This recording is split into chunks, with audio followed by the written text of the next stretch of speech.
Marcus Chen thought his Friday night backyard movie setup was just a way to keep the neighborhood kids entertained with his old projector and some worn blankets. He had no idea that the quiet woman who showed up with homemade popcorn was actually Elena Rodriguez, an award-winning film producer scouting for her next documentary series. What started as simple movie nights under the stars would soon become something neither of them expected when Elena's production crew arrived weeks later with cameras rolling, ready to feature Marcus as the first subject in her groundbreaking series about ordinary heroes doing extraordinary things. Before we carry on, please hit the subscribe button to make my day and let me know where you are watching from in the comments. The autumn wind carried the scent of fallen leaves through Maple Street as Marcus Chen wrestled with the ancient projector he'd rescued from a garage sale 3 months earlier. The contraption weighed nearly 30 pounds and required the patience of a saint to operate, but it had become the cornerstone of what the neighborhood kids now called Magic Movie Friday. Every week, he transformed his modest backyard into an outdoor cinema, complete with mismatched blankets spread across the grass and extension cords snaking from his kitchen window to power the temperamental machine.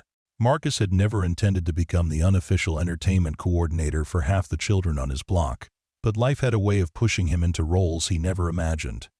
2 years ago, when his ex-wife Sarah had decided that their marriage and their daughter Emma couldn't compete with her corporate law career in downtown Seattle, Marcus found himself navigating single parenthood with the same methodical approach he used in his job as a software engineer.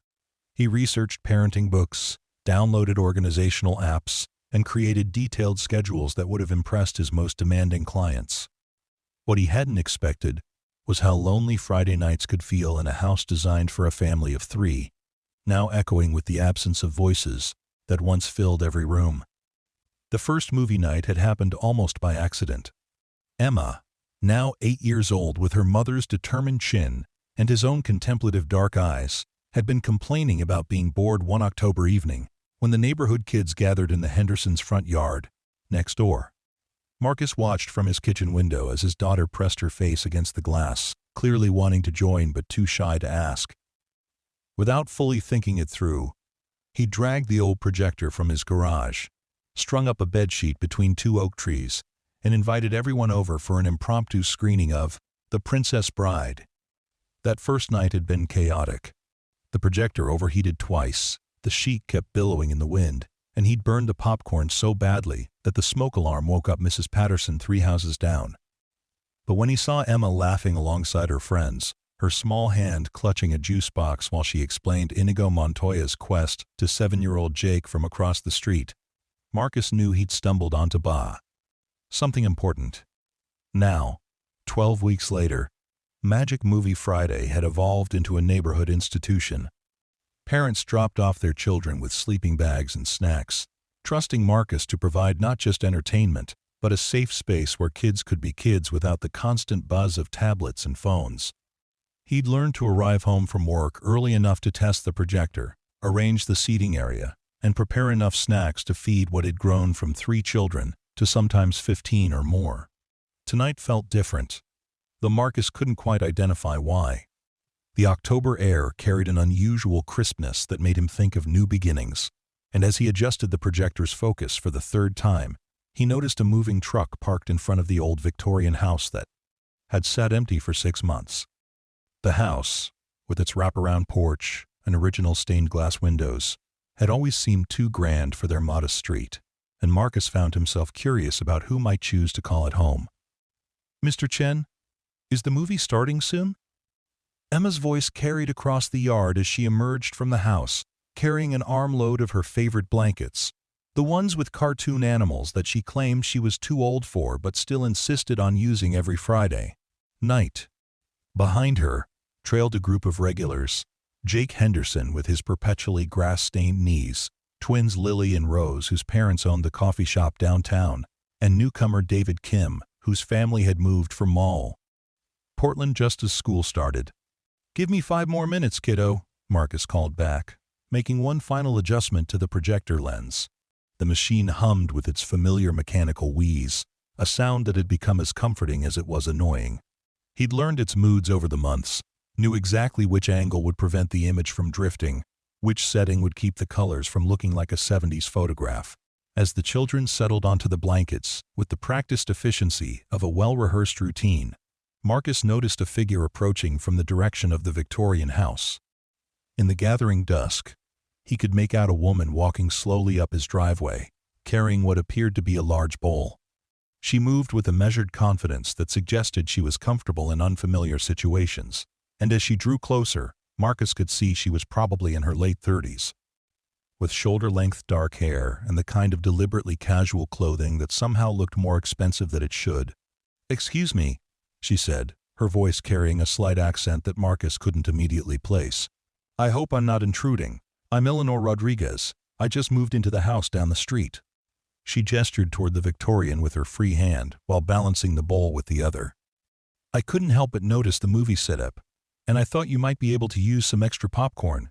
She lifted the bowl slightly, and Marcus caught the unmistakable aroma of real butter and what smelled like actual seasonings, not the artificial flavoring that came from the microwave bags he usually relied on.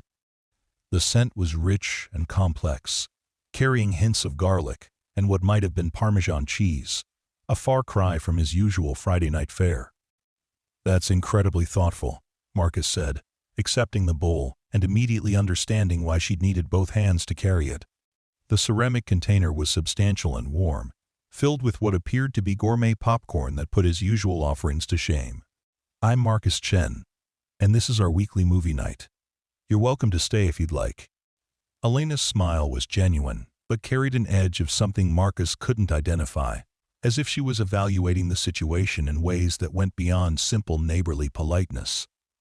"What are you screening tonight?" "We let the kids vote," Marcus explained, gesturing toward the small democracy currently debating between Mona and The Incredibles, with the intensity of a congressional hearing. "Emma, my daughter, usually serves as the unofficial moderator, though I suspect the twins have been forming alliances all week." As if summoned by his words, Emma approached with the diplomatic bearing of someone accustomed to managing group dynamics beyond her years. "We've decided on The Incredibles," she announced, "but only because Jake promised to bring his sleeping bag next week, if we watch Mona then."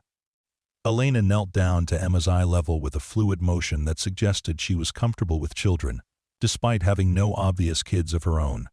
"That sounds like excellent negotiation skills," she said seriously. "Have you considered a career in diplomacy?" Emma's eyes widened with the pleasure of being spoken to as an adult, and Marcus felt a familiar tug in his chest. His daughter had always been mature for her age, a trait that had intensified since the divorce, and he sometimes worried that she was growing up too quickly in response to the instability that had characterized the past 2 years. "Actually," Elena continued, standing and addressing Marcus directly, "I brought something else too." She reached into her jacket pocket and produced what appeared to be a small digital camera, sleek and professional-looking despite its compact size. "I'm a filmmaker, and I've been working on a project about community connections. Would you mind if I took a few casual shots tonight?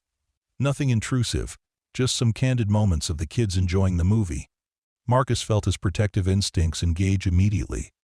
He'd worked in tech long enough to be wary of anyone wanting to photograph children, and his experience as a single father had made him even more cautious about situations that seemed too good to be true. A beautiful stranger showing up with gourmet snacks and professional camera equipment triggered every alarm bell his paranoid engineering mind possessed. "I appreciate the offer," he said carefully, "but I'd need to check with all the parents first. Some people are pretty private about their kids being photographed." Elena nodded with an understanding that seemed genuine rather than disappointed. "Of course, I completely understand. The last thing I want is to make anyone uncomfortable." She tucked the camera back into her pocket with a gesture that suggested she'd expected exactly this response. "Mind if I just enjoy the movie then? It's been a long time since I've seen The Incredibles, and that popcorn really is meant to be shared."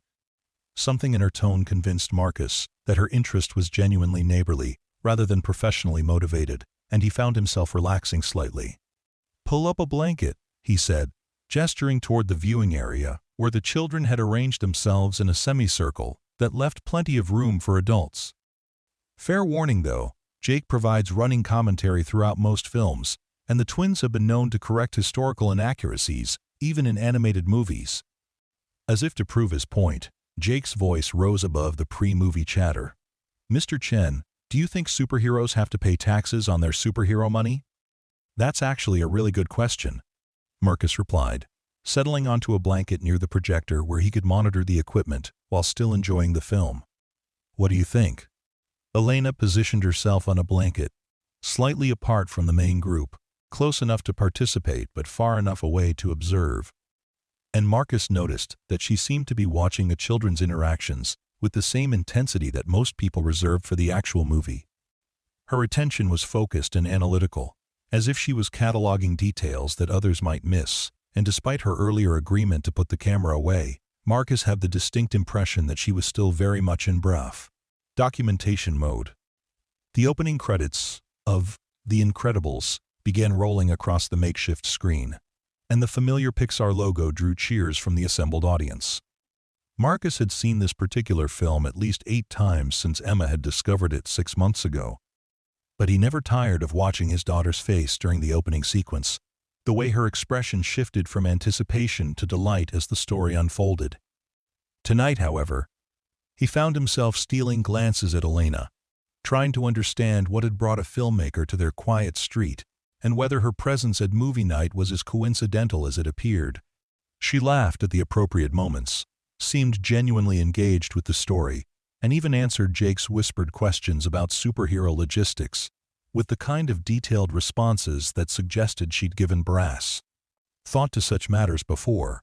As the movie progressed, Marcus noticed that Elena's attention kept drifting from the screen to the children themselves, watching their reactions, their interactions, the way they shared snacks and whispered commentary. She seemed particularly interested in Emma, who had appointed herself the unofficial hostess and was making sure everyone had enough drinks and that the younger kids could see the screen properly. "She's got natural leadership qualities," Elena said quietly during a particularly action-packed sequence that had captured everyone else's complete attention. "Emma's always been like that," Marcus replied, keeping his voice low. "Sometimes I think she's more mature than I am." "Single parenting will do that," Elena said, and something in her tone suggested personal experience rather than casual observation. "Kids adapt to what they need to become." Marcus was about to ask what she meant when Jake's excited voice interrupted their conversation. Look, Dash is running on water." The boy's enthusiasm was infectious, and soon all the children were leaning forward, completely absorbed by the on-screen action. Elena pulled out her phone, and after glancing at Marcus questioningly and receiving a small nod of permission, began taking a few discreet photos of the viewing setup, rather than the children directly. She captured the way the projector light created geometric patterns on the oak trees, the careful arrangement of blankets and pillows, the extension cords that snaked across the grass, like technological vines connecting his domestic space to the larger world of entertainment and storytelling. "This is really something special," she said, reviewing the images on her phone's screen. "How long have you been doing this?" "Since late summer," Marcus replied. "It started small, just Emma and a couple of friends, but word spreads fast in a neighborhood like this." "And you set this up every week?" "Every Friday night, weather permitting. Though I've learned that weather permitting is pretty flexible when you're dealing with kids who've been looking forward to movie night all week." Marcus gestured toward the sky, where clouds were gathering despite the afternoon's clear conditions. "I've got a backup plan involving the garage if it starts raining, though the acoustics are terrible and Jake tends to get claustrophobic in enclosed spaces." Elena's laugh was genuine and warm, and Marcus realized that despite his initial wariness, he was enjoying having an adult to talk to during the movie. Most Friday nights, he spent the evening managing logistics, troubleshooting equipment problems, and making sure everyone had enough snacks. With little opportunity for actual conversation beyond answering questions about superhero physics and whether popcorn counted as a vegetable. As the film reached its climactic battle sequence, Marcus noticed that Elena had stopped taking photos entirely and was instead watching the children with an expression he couldn't quite decipher. It wasn't the casual interest of a new neighbor getting to know the local kids, but something more focused and professional, as if she was seeing something in their Friday night routine that he was missing. "What kind of films do you make?" he asked during a quieter moment, curiosity finally overcoming his natural reluctance to pry into other people's business. Elena was quiet for a long moment, and Marcus wondered if she hadn't heard him over the movie's soundtrack. Then she turned to look at him directly, and he could see that his question had prompted some kind of internal calculation. "Documentaries mostly," she said finally. "I'm currently working on a series about ordinary people doing extraordinary things in their communities. Small acts that have big impacts, often without the people involved realizing how significant their contributions really are." Something in her tone made Marcus suspect that this wasn't a casual career description, but rather a direct explanation for her presence in his backyard, and he felt his earlier wariness returning. "Sounds interesting," he said carefully. "Are you filming here in the area?" "Oh, I'm considering it," Eleanor replied, and Marcus noticed that she was watching Emma help one of the younger children adjust their blanket, her filmmaker's eye clearly cataloging the moment. "Sometimes the best stories are happening right in front of us, in places we'd never think to look." Before Marcus could respond, the movie reached its emotional climax, and Jake's voice rose above the soundtrack. "Mr. Chen, why is Elastigirl crying if they're winning? Sometimes people cry when they're happy too." Emma answered before Marcus could respond, and he felt a familiar surge of pride at his daughter's emotional intelligence. "Like when Daddy finished building the deck last month and sat down and cried even though it turned out really good." Marcus felt his cheeks warm as 8 pairs of young eyes turned toward him with varying degrees of curiosity and concern. "That was just, construction is very emotional," he said lamely, earning giggles from the assembled audience and what sounded like a genuine laugh from Elena. "Building things is hard work," Elena added diplomatically, though Marcus caught the amused glint in her eyes. "Sometimes finishing a big project brings up a lot of feelings." As the movie concluded and the credits began to roll, the children started the familiar ritual of cleanup that had evolved over the weeks. Without being asked, they folded blankets, collected empty cups, and helped Marcus gather the extension cords with the efficiency of a well-trained crew. Elena watched this process with obvious interest, occasionally helping, but mostly observing the way the children had developed their own system for managing the post-movie logistics. "This happens every week?" she asked, as Emma directed traffic with the authority of an experienced stage manager. "Like clockwork," Marcus confirmed, though I suspect Emma's been studying management techniques online. Last week she implemented what she called efficiency protocols. "Smart kid," Elena said, and Marcus noticed that she was taking mental notes, even without her camera. "How did you know this was what the neighborhood needed?" The question caught Marcus off guard. Partly because he'd never thought of movie night as addressing any particular need beyond keeping Emma entertained and giving him something to look forward to besides another evening of Netflix and leftover takeout. "I didn't really," he admitted. "It just sort of happened organically. The best community initiatives usually do," Elena said, and again Marcus had the sense that she was speaking from professional experience rather than making casual conversation. "People respond to authenticity. They can tell when something comes from a genuine place, rather than being manufactured for effect." As the children finished their cleanup routine and began the gradual process of departure, complete with the complex negotiations about next week's movie selection and who would bring which snacks, Elena helped Marcus pack away the projector equipment with the care of someone who understood the value of well-maintained tools. "Thank you for letting me crash your evening," she said as they wound the last extension cord. "I haven't enjoyed a movie this much in longer than I care to admit." "You're welcome back anytime," Marcus replied, and found that he meant it despite his lingering questions about her professional interest in their neighborhood routine. "Friday nights tend to be pretty reliable around here." Elena smiled and picked up her empty popcorn bowl, which had been scraped clean by enthusiastic young consumers who clearly appreciated the upgrade from Marcus's usual microwave offerings. "I'll keep that in mind," she said. "And maybe next week I'll bring something else to contribute." As she walked back toward the Victorian house, Marcus noticed that she paused several times to look back at his yard, not in the casual way of someone taking a final glance, but with the focused attention of someone mentally cataloging details for future reference. He was still pondering the implications of her obvious professional interest when Emma appeared at his elbow with the patient expression she wore when she had something important to discuss. "Daddy, I think Elena likes our movie nights," she said with the straightforward observation skills that sometimes unnerved him with their accuracy. She seemed to enjoy herself. Marcus agreed carefully, not wanting to encourage speculation, but curious about his daughter's take on their new neighbor. "She was watching us more than the movie," Emma continued, demonstrating the social awareness that had been developing since the divorce forced her to become more attuned to adult behavior and motivations. "But not in a weird way. More like how you watch me when I'm playing with friends, and you want to make sure I'm having fun." Marcus felt a familiar mixture of pride and concern at his daughter's perceptiveness. At 8 years old, she was already reading social situations with a sophistication that sometimes made him forget how young she actually was.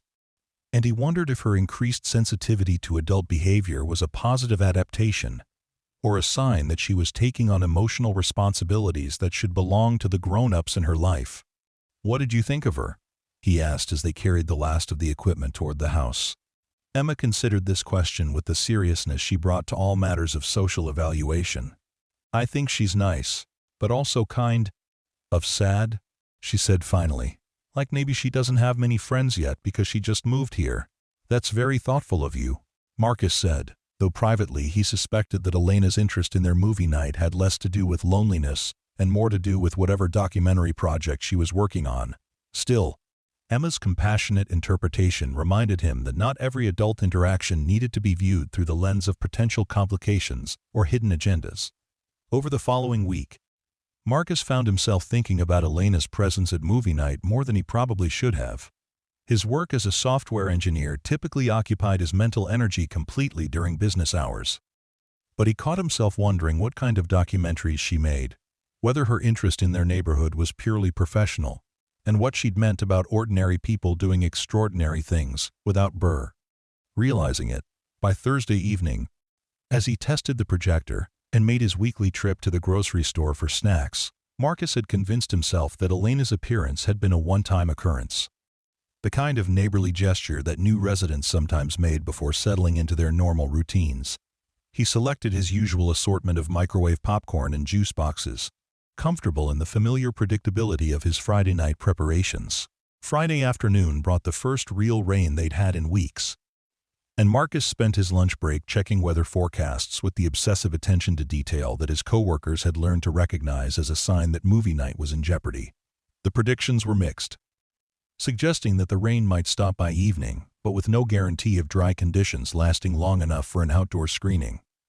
By 4 o'clock, he'd made the decision to move the evening's activities to the garage, a backup plan that required rearranging 2 years' worth of accumulated belongings to create enough space for the usual crowd.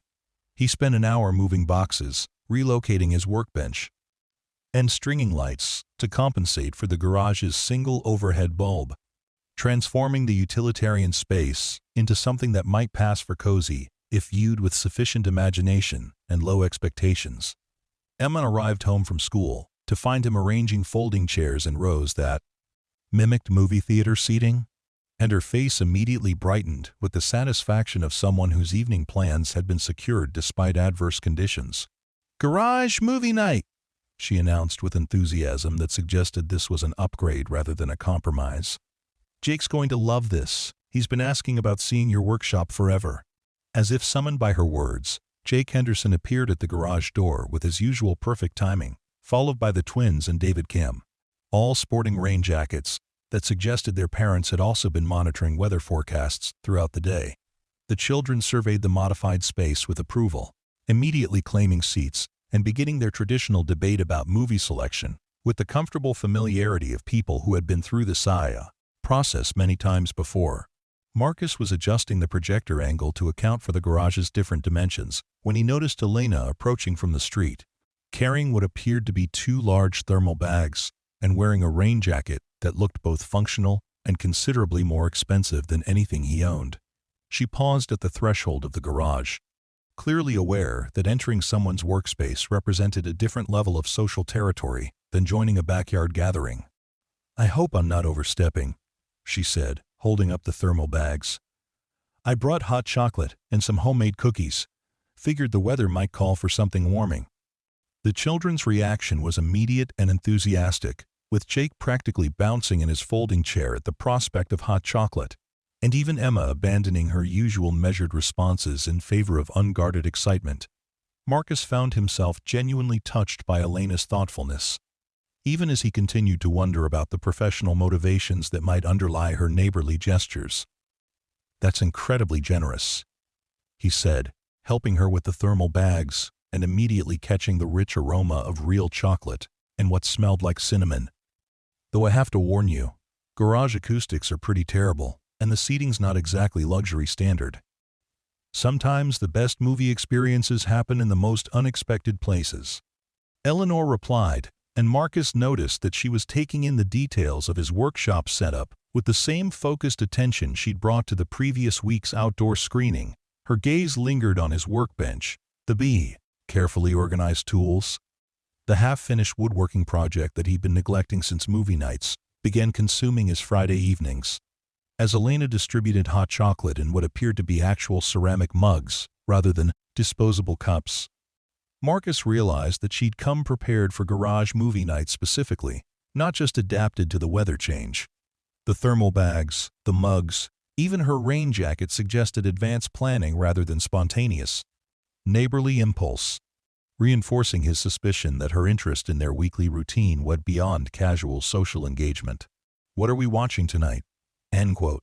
Elena asked, as she settled into a folding chair that Marcus had positioned slightly apart from the children's seating area, close enough to participate but far enough away to maintain some adult perspective on the proceedings. "We're debating between Coco and Inside Out," Emma reported with the diplomatic neutrality she'd perfected over weeks of mediating group movie selection. "Jake wants Coco because of the music, but Lily thinks Inside Out is more appropriate for rainy weather. Both excellent choices," Elena said seriously, addressing the children with the same respectful attention she'd shown the previous week. "What do you think, David? You haven't weighed in yet."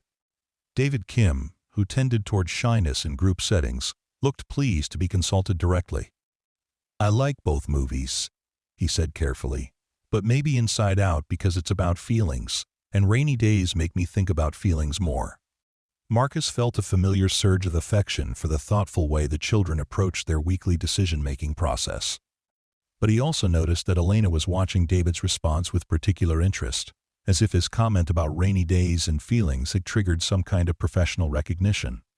"Inside Out it is," Emma declared, with the authority of someone accustomed to synthesizing group input into executive decisions. "But Jake gets to pick next week's backup movie in case it rains again." As Marcus started the projector and the familiar Pixar logo appeared on the makeshift screen he'd mounted on the garage wall, he found himself settling into his usual dual role of technical manager and casual supervisor, monitoring both the equipment and the audience to ensure everything ran smoothly. Tonight, however, he was also conscious of Elena's presence in a way that he hadn't experienced since Sarah had left. The awareness of being observed by another adult whose opinion might matter beyond simple neighborly politeness. The opening sequence of Inside Out drew the usual enthusiastic response from the children, but Marcus noticed that Elena seemed particularly engaged with the film's emotional themes, leaning forward during the scenes that explored the complexity of growing up and the way feelings could be both simple and complicated simultaneously. When the character of Riley struggled with her family's move to a new city, Elena's attention sharpened in a way that suggested personal resonance rather than casual viewing. "Moving is hard," Jake whispered loudly during a particularly poignant moment, earning nods of agreement from David, whose family's recent relocation from Portland was still fresh in everyone's memory. "It really is," Elena agreed quietly, and Marcus caught something in her voice that suggested she was speaking from recent experience. "Sometimes it takes a while to figure out where you belong in a new place."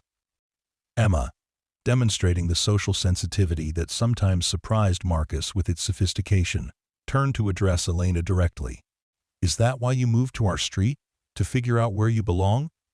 Elena's smile was gentle, but carried an edge of complexity that Marcus was beginning to recognize as characteristic. "Something like that," she said. "Sometimes you have to go looking for the stories that matter, and they're not always where you expect to find them." As the movie progressed and the characters navigated the complicated terrain of emotional growth and family dynamics, Marcus found himself stealing glances at Elena, trying to understand what had brought a filmmaker to their particular quarter of suburban Seattle, and whether her presence represented an opportunity or a complication he wasn't prepared to handle. The rain that had threatened all day finally began in earnest halfway through the film, drumming against the garage roof with a steady rhythm that somehow enhanced, rather than distracted from the movie-watching experience. The children seemed to find the sound cozy rather than concerning, burrowing deeper into their blankets and sipping Elena's excellent hot chocolate with obvious contentment. "This is even better than outside movie night," Rose whispered to her twin sister, loud enough for everyone to hear. "It feels like we're in a secret hideout. Everything feels more special when it's a little bit different from normal," Elena observed, and Marcus noticed that she was taking mental notes again, cataloging the way the children had adapted to the change in venue and found new reasons to appreciate their weekly tradition. As the film reached its emotional climax and the themes of growing up and accepting change resonated through the garage space, Marcus realized that Elena's presence had added a new dimension to their usual routine, not just because she brought better snacks and adult conversation, but because she seemed to see something significant in what he'd always considered a simple neighborhood activity. When the credits began to roll and the children started their familiar cleanup routine, now adapted to the garage's different spatial requirements, Elena helped pack away the mugs and remaining cookies with the same careful attention she'd brought to the previous week's outdoor cleanup. Marcus noticed that she was observing the way the children had modified their usual system to accommodate the new environment, their flexibility and cooperation in solving logistical challenges that adults, quote, might find frustrating. "They're remarkably adaptable," she commented as Emma directed the cleanup with her usual efficiency, now enhanced by Jake's enthusiasm for exploring Marcus's workshop tools and the twins' discovery of his lumber collection.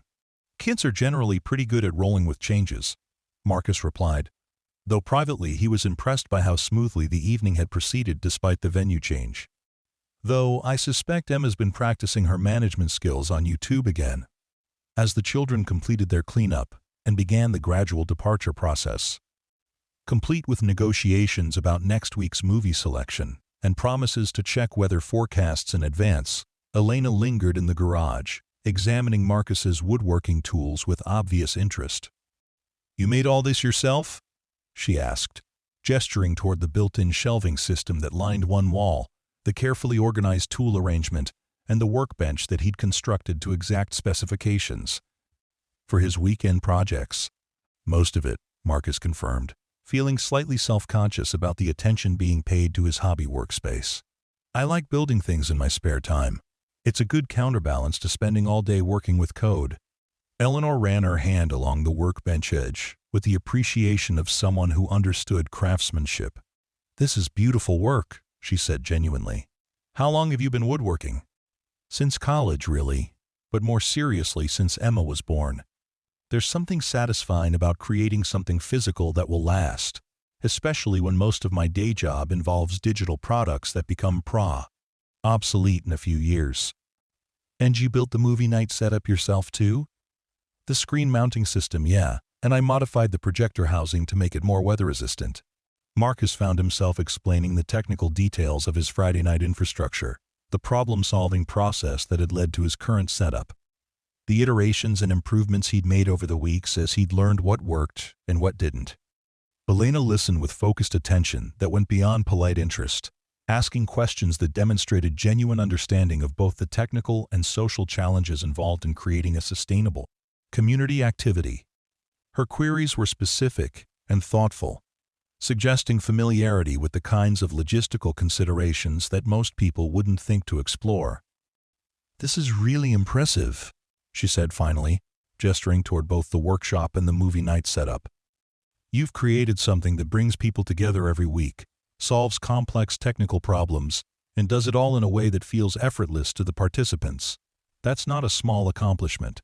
Marcus felt uncomfortable with the level of praise, partly because he'd never thought of movie night in such analytical terms, and partly because Elena's professional interest was becoming increasingly obvious, despite her attempts to frame her observations as casual neighborly conversation.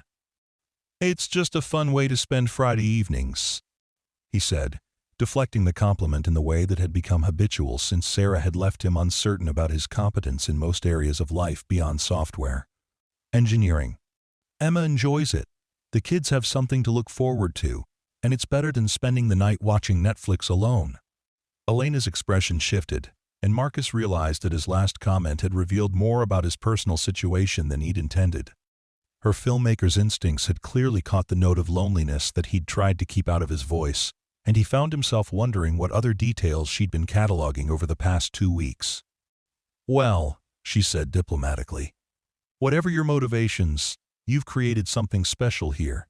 The kids obviously love it, and it's clear that you've put a lot of thought and care into making it work." As Elena prepared to leave, gathering her thermal bags and checking that she hadn't forgotten anything in the transition from garage back to street, she paused at the threshold with the same thoughtful expression Marcus was beginning to recognize as her professional mode. "Marcus," she said, her tone shifting to something more direct than their previous conversations, "I'd like to talk to you sometime about that documentary series I mentioned. I think what you're doing here might be exactly the kind of story I'm looking for." Marcus felt his protective instincts engage immediately, the same wariness he'd experienced when she'd first mentioned her filmmaker background. "I appreciate the interest," he said carefully, "but I'm not sure movie night is really documentary material. It's pretty straightforward community stuff." "That's exactly what makes it interesting," Eleanor replied. "The most compelling stories are often the ones that people don't recognize as stories at all. They're just living their lives, making choices that seem obvious to them, but creating ripple effects that go far beyond what they realize." Before Marcus could respond, Emma appeared at his elbow with the patient expression that meant she had been listening to adult conversation and forming her own conclusions about its significance. "Daddy," she said with the straightforward curiosity that he'd learned to both treasure and fear, "why would Elena want to make a movie about our movie nights?" Elena knelt down to Emma's eye level with the same fluid motion she'd used the previous week, and Marcus noticed that his daughter immediately relaxed in response to the gesture, as if Elena had passed some test of adult authenticity that children applied instinctively. "Sometimes," Elena said seriously, "when people do nice things for others, without expecting anything in return, it creates a kind of magic that's worth sharing with more people. Your dad has created something really special here, and I think other communities might want to learn from what he's accomplished." Emma considered this explanation with the gravity she brought to all matters involving her father's reputation and social standing. "Would we be famous?" she asked with the practical concern of someone who understood that fame came with complications as well as benefits. Elena's laugh was genuine and warm. "Not famous in a way that would change your normal life," she assured Emma. "More like sharing your story so that other dads and kids might be inspired to start their own movie nights." Marcus felt caught between his natural protectiveness regarding Emma's privacy and his growing curiosity about Elena's professional assessment of their weekly routine. Part of him was flattered by her interest, while another part wondered what aspects of their Friday night gathering she found compelling enough to warrant documentary treatment. "Can I think about it?" he asked, buying time to process the implications of Elena's proposal and figure out whether his instinctive wariness was justified or simply a product of 2 years of single parenting. "Hypervigilance. Of course," Elena said, straightening and addressing both Marcus and Emma with equal seriousness. "This is your story, and it should only be told if you're completely comfortable with the process. I never move forward with a project unless everyone involved feels good about their participation." As Elena walked back toward the Victorian house, once again pausing to look back at Marcus's garage with the focused attention of someone mentally framing shots, Marcus found himself genuinely conflicted about her documentary proposal. On one hand, the idea that their simple Friday night routine might inspire other communities was appealing in ways he hadn't expected. On the other hand, his experience with Sarah's departure had left him wary of situations that might disrupt the careful stability he built around Emma's needs and their weekly traditions. Over the weekend, Marcus found himself researching Elena Rodriguez online, a process that felt slightly stalkerish but seemed necessary given her professional interest in documenting their personal lives. What he discovered was both reassuring and intimidating. Elena's filmography included 3 award-winning documentaries about community resilience, including one that had premiered at Sundance and another that had been featured on Netflix.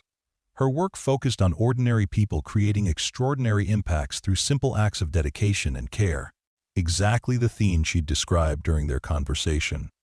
The reviews of her films consistently praised her respectful approach to her subjects, her ability to capture authentic moments without exploitation, and her skill at revealing the deeper significance of seemingly mundane activities. One critic had written that Elena Rodriguez had an almost supernatural ability to recognize the heroic in the everyday, which Marcus found both flattering and slightly overwhelming when applied to his own Friday night activities. By Monday evening, Marcus had decided to discuss Elena's proposal with Emma, partly because he valued his daughter's increasingly sophisticated perspective on social situations, and partly because any documentary involvement would necessarily include her as a central participant. They settled into their usual Monday night routine of takeout dinner and homework supervision, but Marcus found himself unusually nervous about broaching the subject. "Emma," he said as she finished her math worksheet with the methodical precision she'd inherited from him, "I wanted to talk to you about Elena's idea for making a documentary about our movie nights." Emma looked up from her homework with the patient attention she gave to all matters requiring serious consideration. "You mean like a real movie about us?" "Sort of," Marcus said, realizing that he hadn't fully thought through how to explain documentary filmmaking to an 8-year-old.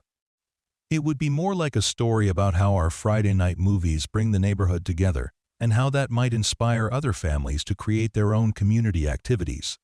Emma set down her pencil and gave Marcus the full focus that she typically reserved for discussions about major life changes, a level of seriousness that sometimes unnerved him with its maturity. "Would Elena's cameras be at our movie nights?" "If we agreed to participate, yes, sometimes there would be cameras. But Elena promised that we could control how much filming happened and what parts of our lives were included." "And other people would see it on TV?" Marcus nodded, watching Emma's face carefully for signs of enthusiasm or concern. His daughter had always been thoughtful about privacy issues, perhaps because the divorce had taught her that family matters could become complicated when exposed to outside scrutiny. Emma was quiet for several long moments, and Marcus could practically see her working through the implications of Elena's proposal with the systematic approach she brought to complex problems. Finally, she looked up with an expression that combined curiosity with candid, practical concern. "Do you think it would help other kids have movie nights with their dads?" she asked.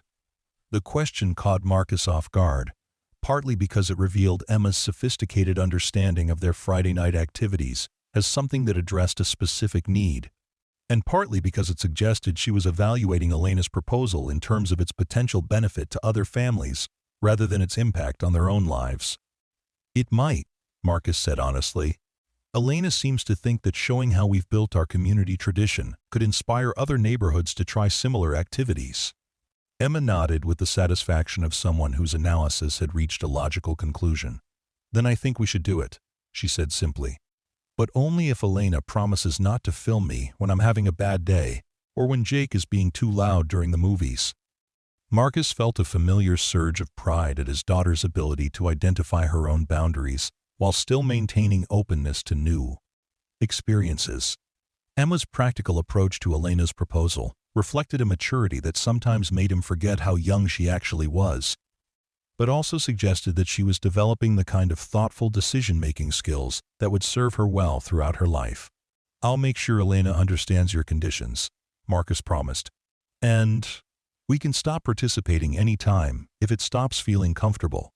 Over the following days, Marcus found himself paying closer attention to the dynamics of their Friday night preparations, trying to see their routine through Elena's professional perspective and understand what aspects of their weekly tradition might warrant documentary treatment.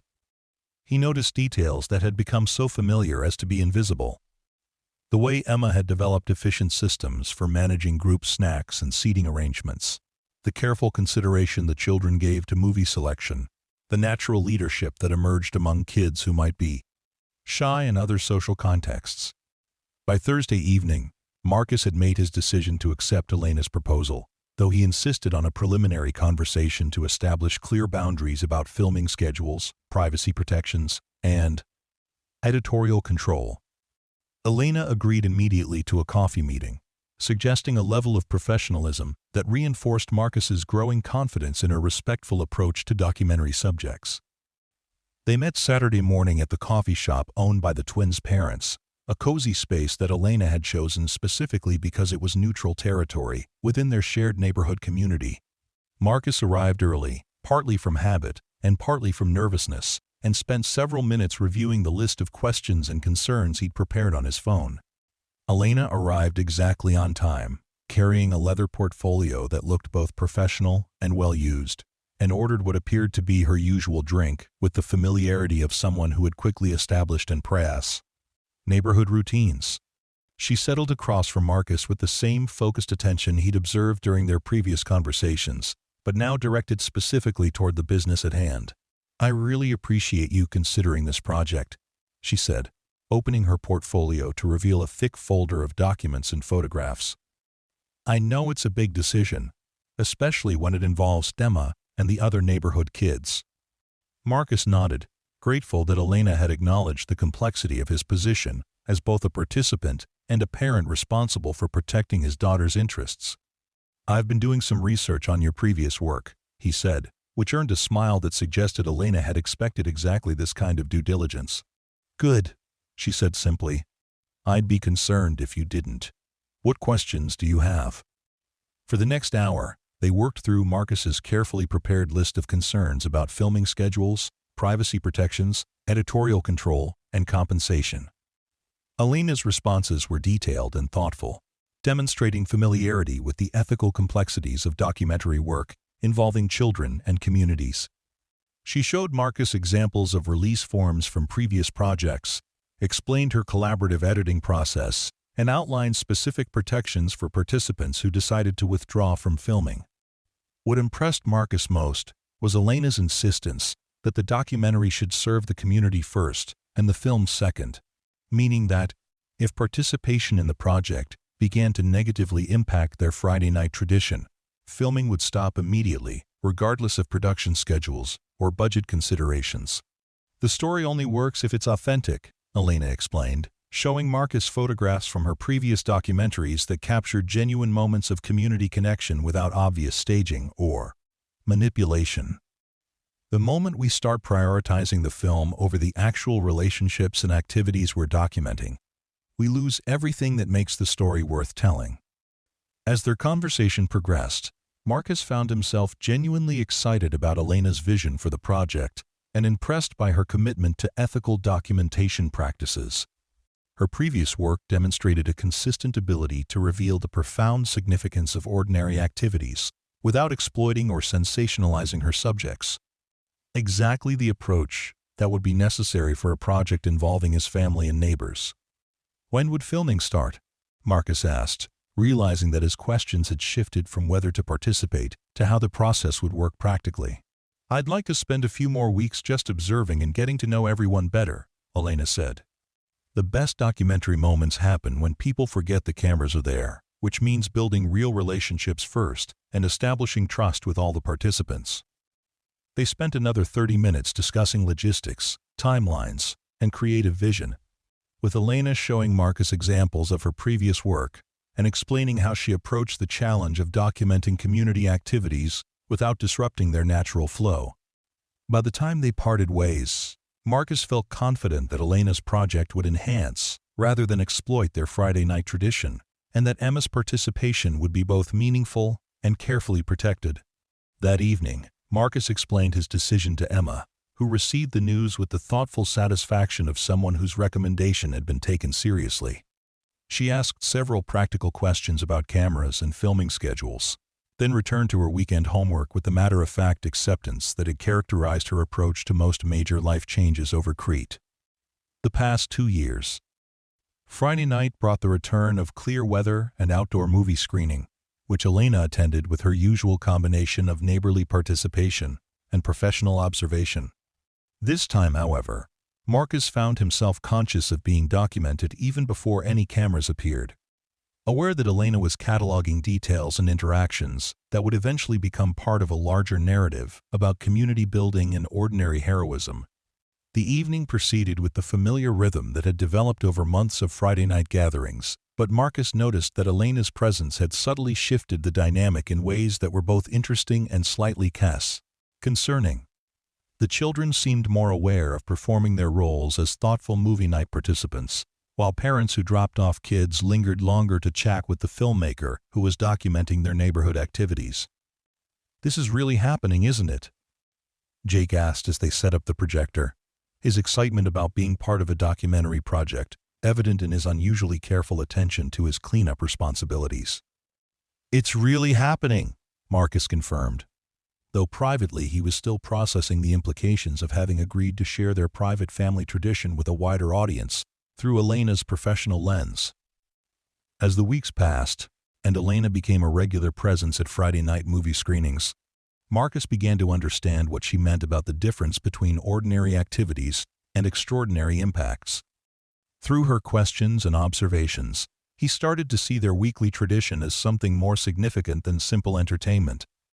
Recognizing the way movie night had created connections between families who might otherwise remain casual neighbors, provided stability and anticipation for children navigating their own challenges, and established a model for community engagement that required no special resources or expertise. Elena's filming began almost imperceptibly, with casual documentation of setup activities and group interactions that felt more like family photos than professional cinematography. She used small, unobtrusive cameras that required no special lighting or staging, capturing genuine moments of connection and cooperation that revealed the deeper significance of their weekly routine. The first time Marcus saw himself on Elena's camera footage, reviewing the material she'd captured during a particularly successful movie night, he was surprised by what the film revealed about their community tradition. Through Elena's lens, he could see the careful attention Emma paid to ensuring everyone felt included, the way Jake's enthusiasm drew out quieter children like David, and the natural leadership that emerged when kids were given responsibility for managing their own social activities.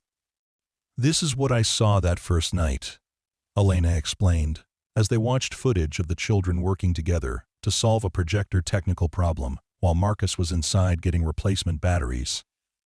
"You've created something that brings out the best in everyone involved, kids and adults alike. That's not as common as you might think." Over the following months, as Elena continued documenting their Friday night tradition and the broader community connections it had fostered, Marcus began to understand the larger significance of what had started as simple entertainment for Emma and her friends.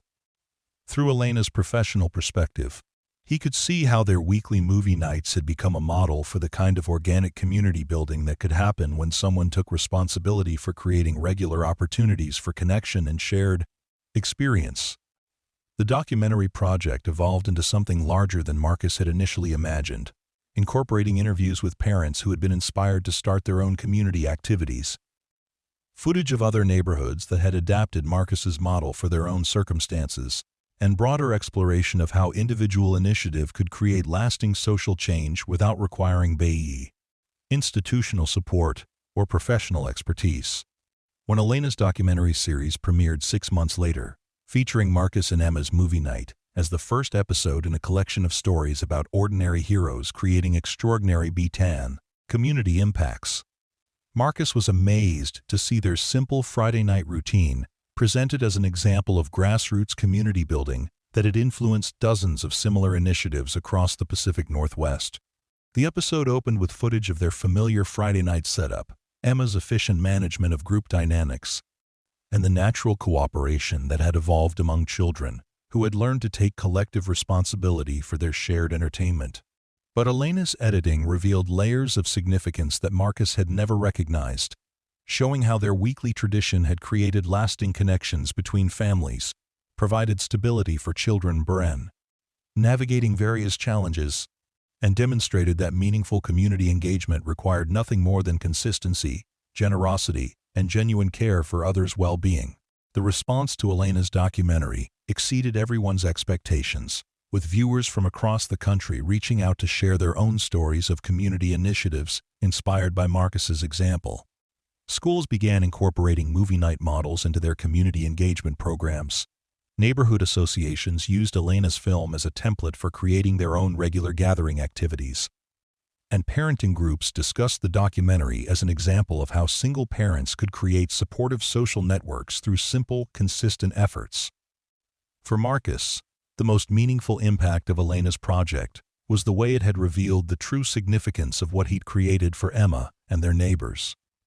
Through Elena's professional lens and the broader community response to their story, he could finally see their Friday night tradition as something more than entertainment, recognizing it as a genuine contribution to the social fabric of their neighborhood and a model for the kind of organic community building that could happen when individuals took responsibility for creating opportunities for connection and shared experience. Emma, now a seasoned documentary subject and community organizer at age 9, had evolved into a confident leader who understood the broader implications of their weekly tradition while maintaining the authentic enthusiasm that had made their movie nights successful from the beginning. She had learned to balance her natural management skills with genuine care for others' experience, creating an environment where every participant felt valued and included regardless of their age or social comfort level.